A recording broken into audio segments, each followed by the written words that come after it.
Hot 106, what up? It's Nick, Afternoon Show. We are in studio with Jessie Reyez. Hey. How you doing? Good, how are you? Welcome to Providence. Welcome to Rhode Island. Thank you. Is this your first time here in New England? Yeah. Not bad so far? Not bad, man. The weather's nice. Everything's cool.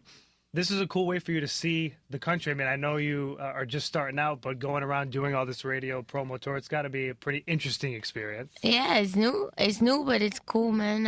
I like I said, I don't really have any complaints. This is what I've been chasing my entire life, so I'm just amped to be here. So the EP is Kiddo. The single is Figures. We're going to talk all about that. Cool. Let's get into Figures right now. First off, it's a song that came out about a year ago, and the growth of it has to be something that's been really cool to watch. Heck yeah. Yeah. It's been crazy. I've been really happy about the way that people are receiving it and shazamming it and supporting it, and it's just funny because it's not like it's a happy song by any means. It's someone cheated on me and I cried about it. Those are the songs that resonate with people sometimes. So let's go into that a little bit more. For our listeners, how did the song come about? I know you write your own music, which is great. How did this song come about? Ironically enough, it was a writing camp, but the better part of 2014, I was writing primarily for other artists and for TV and Family Channel in Canada and stuff. And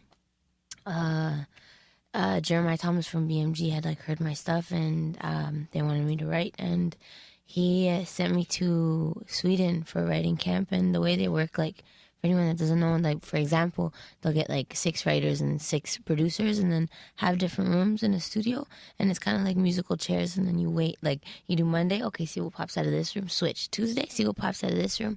And near the end of the week, I was with these guys named Priest and the Beast that were super dope, and then they told me that they really liked my stuff and that if I was willing and if I wanted, that they wanted to keep me an extra week in Sweden, and that we could work on anything, and we could work on my stuff or pitch for other artists, anything, which was crazy because I didn't have a project out. I didn't have anything out that was like that or I don't know, it was just them.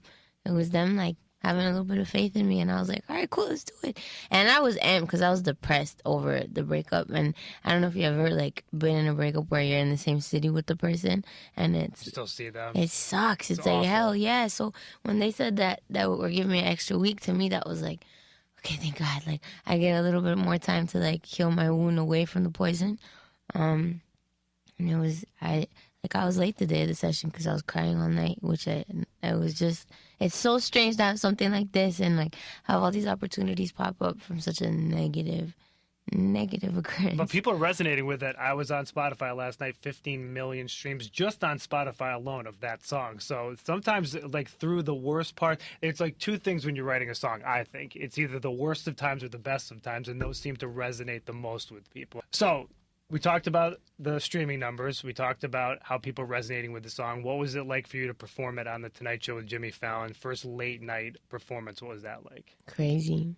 Surreal. Yeah. Yeah, I'm running out of words because I feel like it's was that your I made it moment, you think? No? What was that for you? It's not. It's has yet to happen? Well, I mean, I don't want to say that and discredit all the crazy things that are happening that I've been waiting my entire life for. Sure. Which is crazy.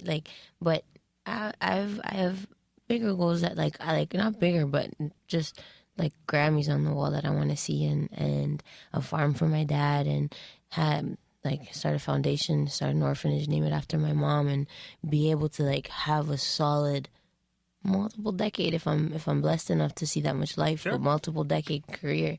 That's what I aim for. So, and I know a lot of people can have one good year, but I feel true character and true grit and true I don't know, the fiber of how much resistance and resilience you have kind of shows in when you drop and when things aren't potentially going so well, and you coming back up and being consistent with that battle.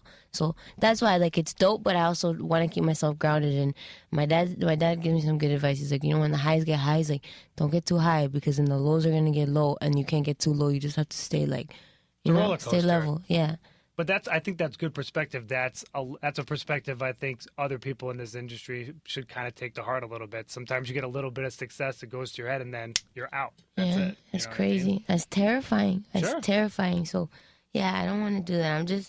I try to focus on everything that's happening, present moment, and and the roots of like where it started, and like the fact that it was just one song, and I try to remind myself the irony of the fact that it was such a like sad thing. Sure. And try to hold that in, close to my heart, for that when sad things or maybe messed up things happen now, I can be like, okay, go back to Sweden, go back to Priest and the Beast and Shy Carter and us being in that room, and you crying about something that felt like hell and being okay.